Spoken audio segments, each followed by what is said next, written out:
Selamat untuk pemirsa, mari kita saksikan di pemerintahan 2024 sampai 2029 apakah betul ramalan ini akan terjadi pada saat depan.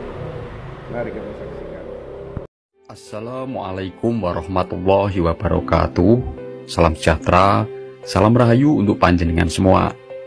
Sedulur, Raden Ngabei Ronggowarsito adalah seorang pujangga besar Jawa yang sangat tersohor dengan karya-karya dan ramalannya tentang Nusantara.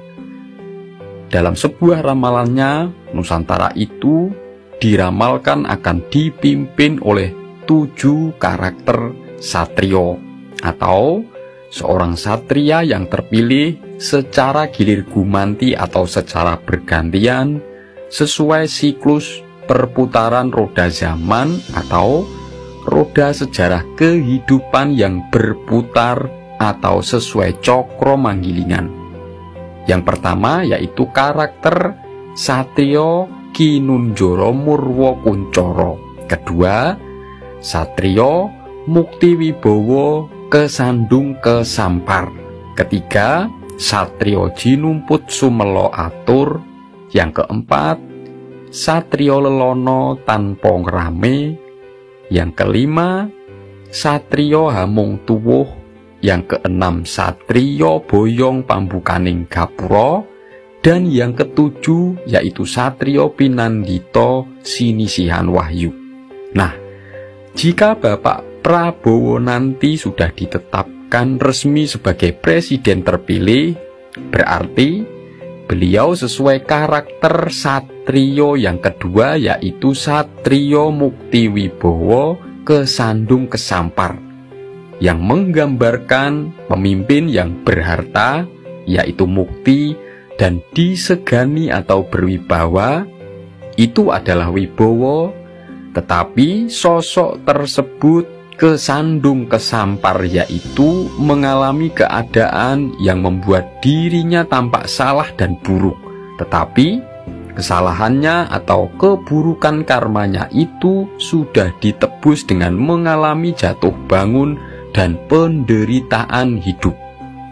Dan jika Bapak Prabowo dan Gibran nanti resmi menjadi dilantik sebagai presiden dan wakil presiden, juga ada 8 gambaran peristiwa setelahnya yang akan terjadi.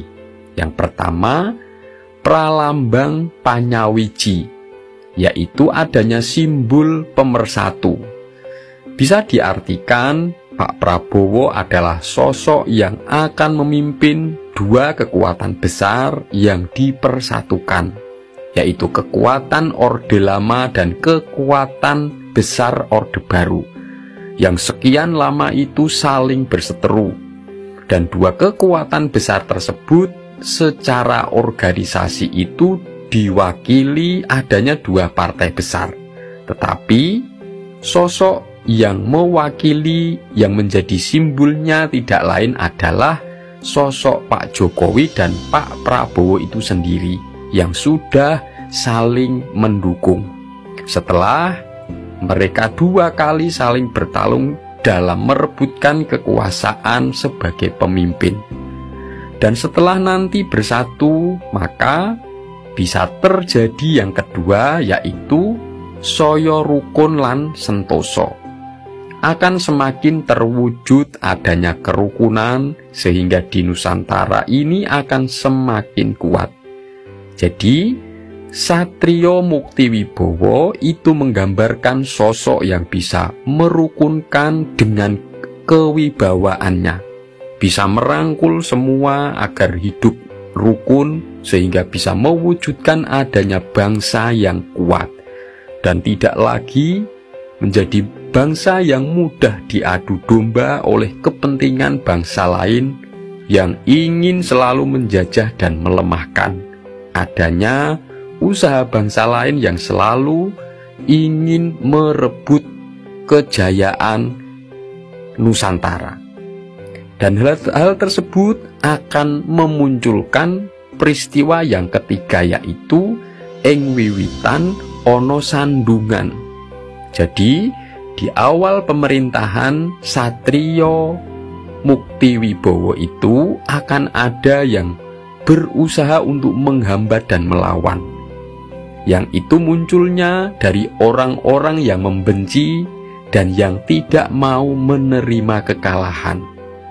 Mereka adalah yang selama ini sering sekali ditunggangi dan dimanfaatkan oleh bangsa asing yang akan terancam kepentingannya, yang selalu menginginkan kehancuran bangsa Nusantara ini. Tetapi itu akan teratasi. Lalu yang keempat, mungsuh podo kelimpungan. Yang menjadi musuh negara akan kalang kabut. Yang selama ini menjadi alat kepentingannya bangsa asing yang selalu menjadi penghambat kerukunan dan kekuatan juga kemakmuran bangsa ini, mereka akan ditaklukkan. Karena pemimpin yang mewakili sosok Satrio Muktiwibowo itu mempunyai prinsip hanyakan musuh atau akan selalu berusaha untuk melenyapkan musuh-musuh negara yang selalu berusaha mengancam keutuhan dan kemakmuran bangsa ini. Yang kelima, bibit kawit maujudi kemakmuran.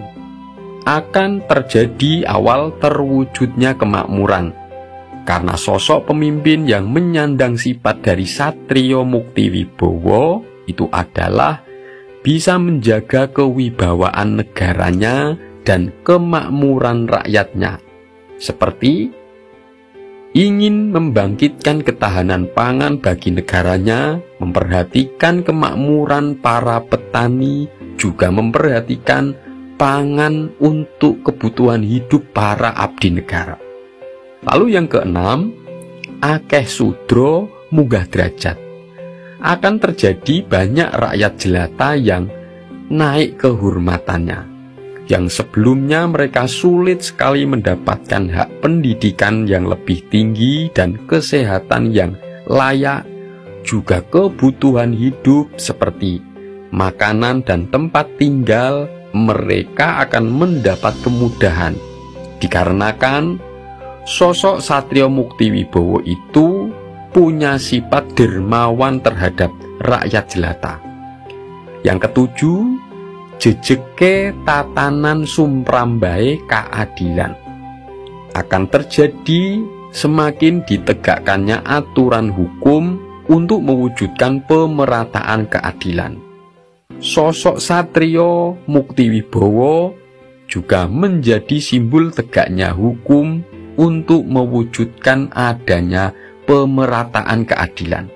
Nanti akan ada tekanan dan pembenahan-pembenahan, perbaikan-perbaikan dalam sistem penegakan hukum negara. Lalu yang kedelapan, den ajeni bangsa asing. Dengan adanya pemimpin yang menggambarkan sikap dari Satrio Muktiwibowo seperti Bapak Prabowo, itu akan membuat negara lebih terjaga dari ancaman bangsa asing, karena lebih mempunyai wibawa yang disegani kemampuan dan keberaniannya juga pengalamannya yang sangat panjang, sehingga Nusantara nantinya akan lebih dihargai dan tidak diremehkan oleh negara-negara lain.